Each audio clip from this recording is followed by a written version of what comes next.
But the way we have built out the company, we don't run into, we are not always in like a panic firefighting mode.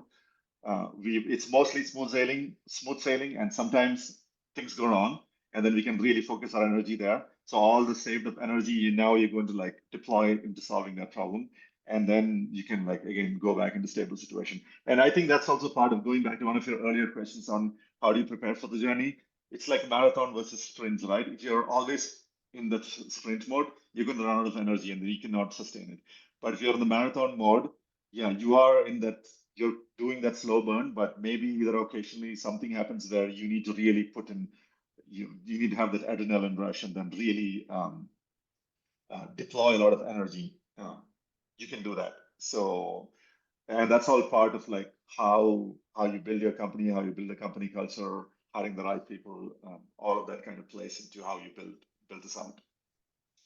Yeah, I love that, and it sounds like you're much more focused on fire prevention than being a firefighter. Exactly. Right? Yeah, that's exactly. Yeah, when we do some things, like even if you look at our like product release process, right? So we build a new feature, and the feature is tested by our customer support team. They act as a QA, and they have the final say on like, can we release this feature or not? Because if they detect, let's say they've introduced a new bug, the customers start complaining, the team that's going to get hit first is the customer support team. So they have an incentive to make sure that we don't release a problem, we don't release any bugs, because they have the ability to decide whether a new feature is ready for customers or not. So that goes into the fire prevention strategy, because since that team is the gatekeeper for product releases, we generally tend to have very few product fires. Yes, occasionally things break, happens to every software company. But if you look at our track record, things generally work smoothly because there is a very thorough vetting process for every feature that's going out into the wild. And the right team, the right incentive is the gatekeeper for it. So that's one small example of how do we do fire prevention in our space. Okay.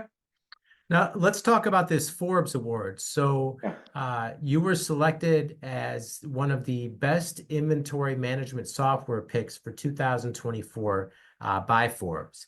Mm-hmm. So what was it like when you found that out? It's amazing because the challenge that we run into, and I often hear this from a lot of people who talk to me, is that you guys seem to be doing great. I looked at your reviews and it's all like 5-star. Like we have, I think on average, it's like 4.9 out of 5-star reviews across like a lot of different places. You're seeing like amazing, I'm seeing amazing customer stories about you, but I never heard of you before. I accidentally found you. Like, why is that the case, right? So there's like someone in my company jokes about it, saying that we are the best kept secret in our space, which is not a great thing to be, because what I've seen is once a merchant and a retailer discovers us, the likelihood of them becoming a customer and staying for a very long time, like several years, is very high. But the challenge is like, how do they first discover us, right? And that's an area where historically we did not spend much time focusing on. In hindsight, yeah, I think I should have spent more energy there. But anyway, hindsight is 2020, and that's the area that I'm focused on. So since we are in that mode, every one of these recognitions contributes to that goal, that vision of like, okay, we need to create awareness of our brand. We need to get in front of a lot of people. So when you will see that a huge brand like Forbes recognizes us and they picked us, I think they put us in the position too for as best for multi-channel sellers. That's amazing because that's exactly our ideal customer profile.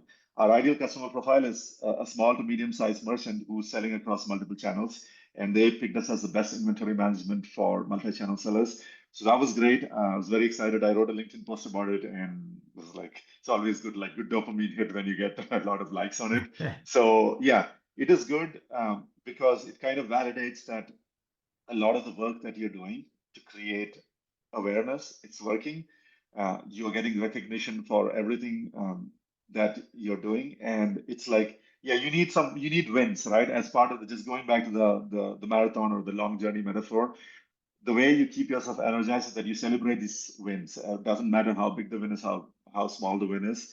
you need to have those wins, and that's how you know that okay, you're progressing. And this was a huge win for me personally. It was huge, and I'm feel very fortunate to get listed. And that was all purely inbound, right? It's not like it was unsolicited. I think they were doing a research article on. They wanted to pick like top 10, and they found us, and they studied what we do, and they said that okay, we are an ideal software for these customers. Wow. All right. Yeah. Well, congrats.